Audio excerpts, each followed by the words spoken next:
I'm Jay Taylor. I'm the editor of a newsletter called Jay Taylor's Gold, Energy, and Tech Stocks.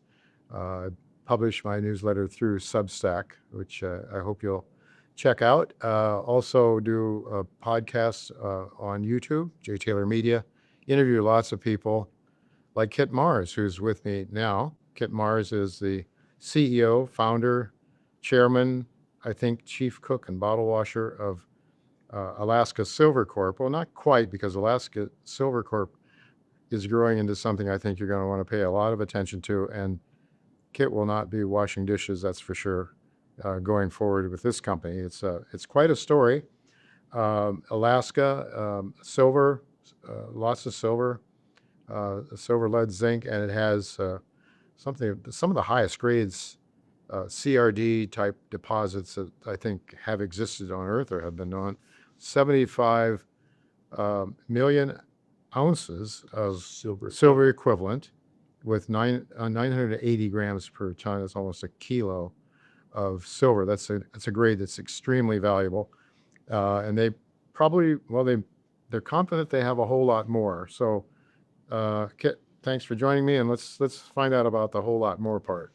Yeah, thanks, Jay, for the introduction on that. So for those of you that's followed us, we came out with our Water Pump Creek resource in March of 2024, so 2 years ago, and that is the very high grade, and I always like to bring one of my favorite samples here. Yeah. So this is a piece of drill core from Water Pump Creek, and though I never memorized the grade, this particular interval is 914 grams silver, 24.4% zinc, and 31.5% lead. So Yeah.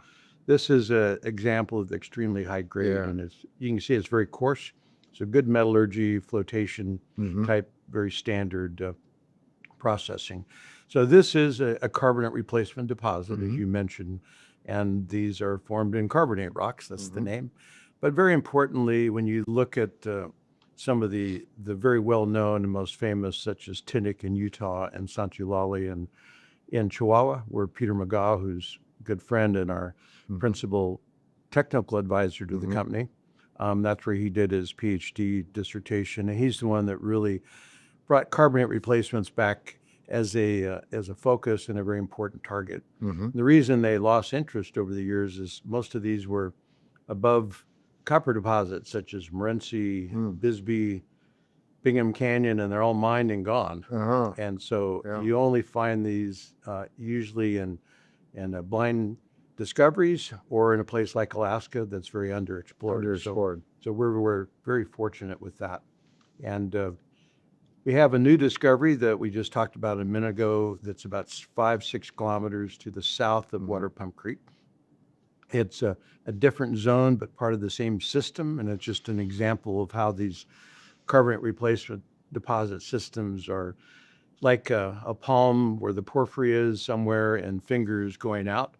And Peter McGaw, his new example of how to describe these is like an octopus. And these are long arms of mineralization. And as Peter says, there's no such thing as a one-armed octopus. So we'll leave that right where it is. Right.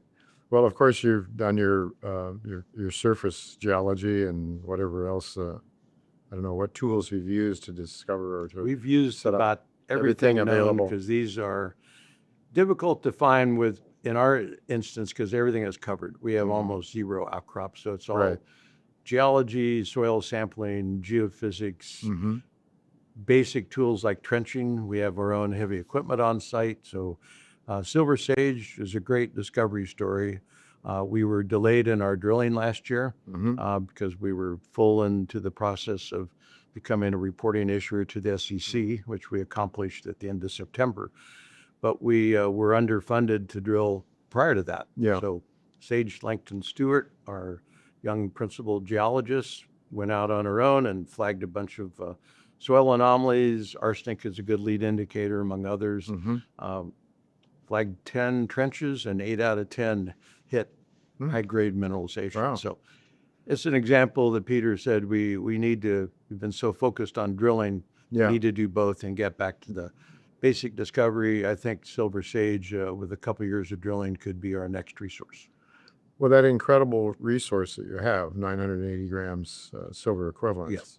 per ton, you believe there was another part of that that's faulted off. And I think if you're probably doing some, maybe have a hint or some idea where that may be. We did drill, finally started our program at the end of July last year. We did self-funded. Some of that, it was very limited. We did only 2,000 meters at Water Pump Creek, 4 drill holes, and 9 very short holes around Silver Sage. But those drill holes did penetrate the schist carbonate contact, and that's where the mineralization occurs. So we know now three-dimensionally exactly where it should be. We had some good alteration, actually a couple pretty decent intercepts in that. So that's giving us a vector a little farther to the west, and that will be one of the focus of our this year's drilling program. We should start around June 1st, first week of June, and dedicate we have 6,000 meters total, and we'll split that between Water Pump Creek South, maybe Water Pump Creek North, we've never tested, and then the Silver Sage property. And you're well funded for the drill program? Well funded.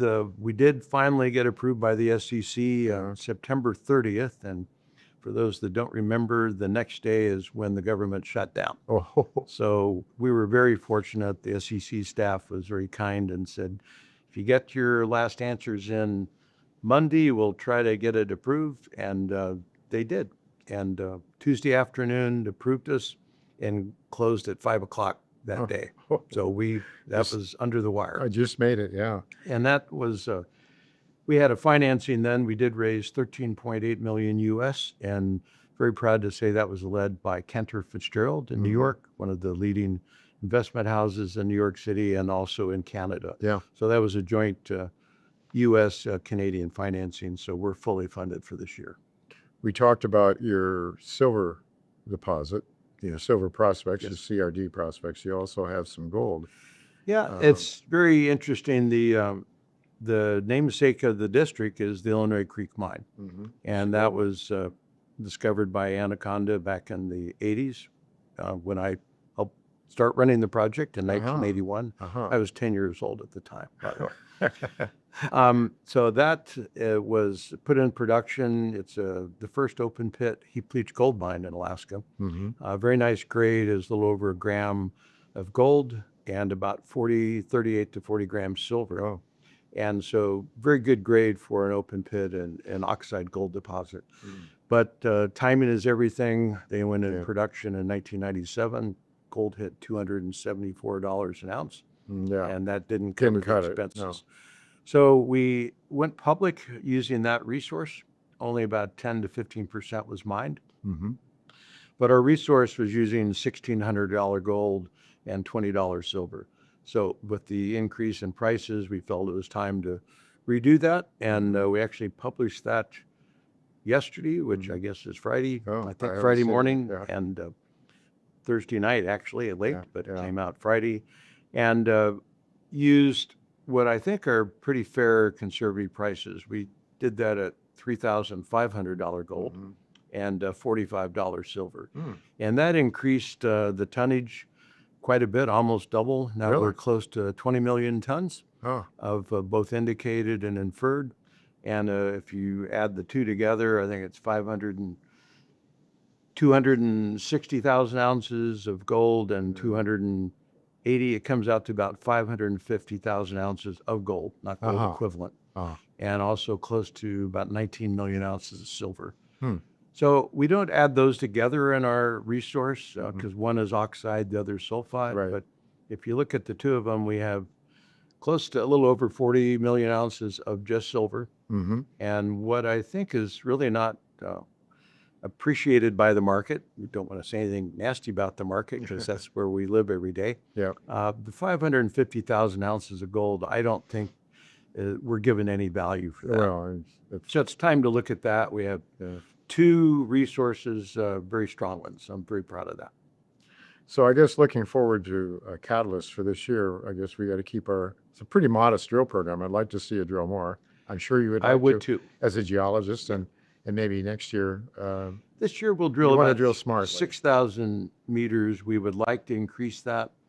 We do own our own drills, so they're on Oh, site. that's good. So we'll Yeah. be able to start up. We don't have to go out in the, getting tough to bid on drill rigs Yeah, these that's days. good. So- That's And we have a helpful. drill contractor that's been with us since 2016, so very good continuity there. But we'll certainly be looking for the news for drill Yeah. results and cross our fingers that you find the other part of that Yeah. faulted off And high-grade also- silver deposit. Very importantly, with the understanding and appreciation of mining in the U.S. and especially in Canada, Mhm. that we will strongly consider going out to permit a all-weather access road to the Yukon River. It's Oh, about okay. 28 miles, and we have that fully engineered.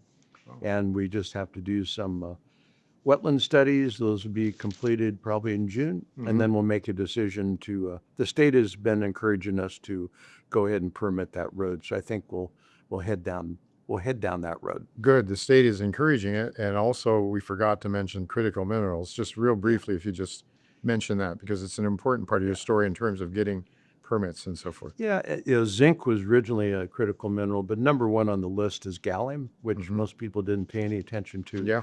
up until recently, and it is number one because of its defense uses. It's critical for what's called the active radar display in an F-35 fighter.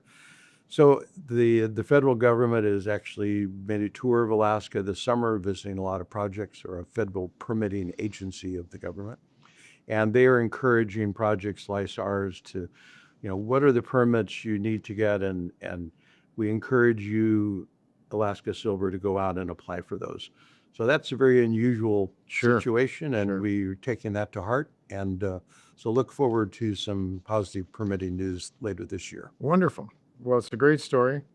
Kit, thank you so much for spending time. Always tell it. appreciate talking to you. Undervalued companies, that's why you're here. I want people to know about stories that aren't being recognized as much as they should be. So I think we're going to look forward to drill results and see your share price start to go closer to where it belongs. I look forward to that too. Okay. Thank you.